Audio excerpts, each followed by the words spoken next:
Hello YouTube. This is a motherboard I got from Grateful42. It used to be in an Acer machine that I got like a bunch of parts from. You guys remember the power supply and the case and the RAM? Well, just to refresh your memory, this is actually the case that motherboard was in for a while. Was this here. I got the RAM and the power supply as well from that board. I don't think it had a graphics card. I think they just used onboard video. I'm really not sure. Grateful42, if you could post that in the comments as to what you use, that'd be great. But yeah, this is a pretty nice board, actually. If it had worked, it would have been a great board, actually. It's got 4 SATA ports. It's got one PCIe, one PCIe X16, and 2 regular PCI slots. It has an AMD chipset, though, and I don't know what chipset it is. I have not looked up this board yet. I'll probably put some more details about it in the description when I look it up. I think it's a Foxconn board, but I am not too sure on it. It could be something else. It could be like an Asus board or something. I have no idea. I'll find out for you guys and put it in the description. This is a socket AM2 motherboard. Oops. With a very, very, very yellow bracket. This socket originally had an AMD Athlon X2 4800 Plus in it, which is now in that computer over there next to the whole sort of home theater PC setup, even though it's not a home theater at all. Anyway, yeah, there you go. It takes DDR2 RAM. It has floppy and IDE, which I really like, so you can deal with legacy hardware that way. You don't have to deal with USB floppy drives if you need to use a floppy drive.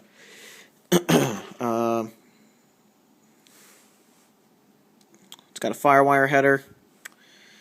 That's the thing. This board actually has FireWire, which is pretty nice. Well, let me show you the back, and this is what saddens me that this board is dead, because this could have been a very, very nicely featured board if it was still alive. I would be using it somewhere if it was.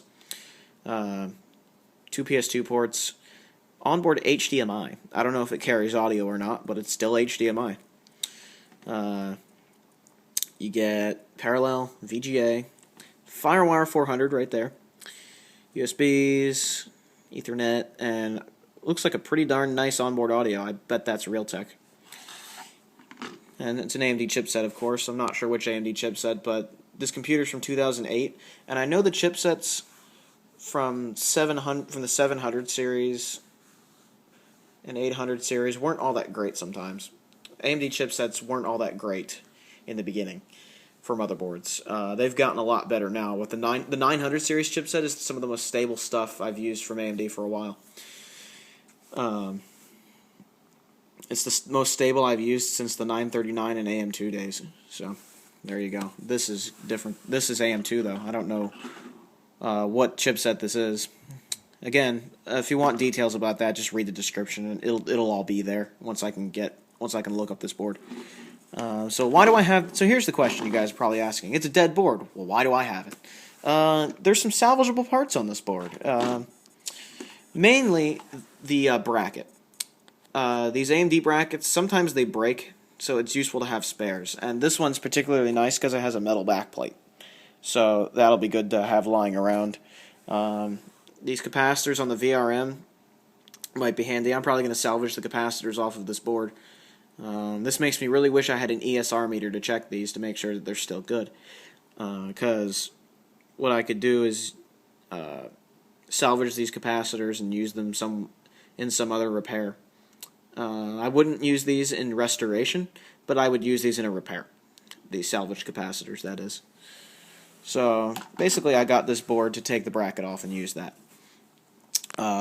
And possibly the VRM circuit capacitors as well, just to save them in case I need them for hasty repairs or something. But there you have it. It's kind of sad. I wish this board still worked because it has a really nice feature set. And coming out of an Acer machine, that's pretty impressive, considering Acer machines are not the best in the world, especially their laptops. Their desktops seem okay, though. They're not as bad as like Gateway and some eMachines things. It seems Acer's pretty high up on that list. They're not as, it's still cheap crap, but it's not nearly as bad as some of the other stuff you can get. But this is a perfect example of just cheap crap. It died well before its time, this board. When I tried powering it on, it would turn on, but it would do nothing else. It wouldn't post. It would just do nothing. It wouldn't even turn off when I held a screwdriver over the switches.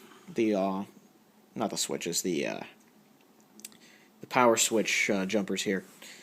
So, there you go. That's what you can do with a dead motherboard. Just harvest what you can off of it. I'll probably take this heatsink off too, actually, because that could be useful for something.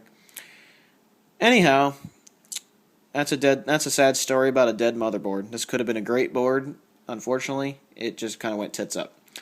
That happens sometimes, so just deal with it and move on. Other than that, guys, hope you enjoyed this rather boring, but, you know, journalistic sort of video. Have a good one, everybody. Ciao.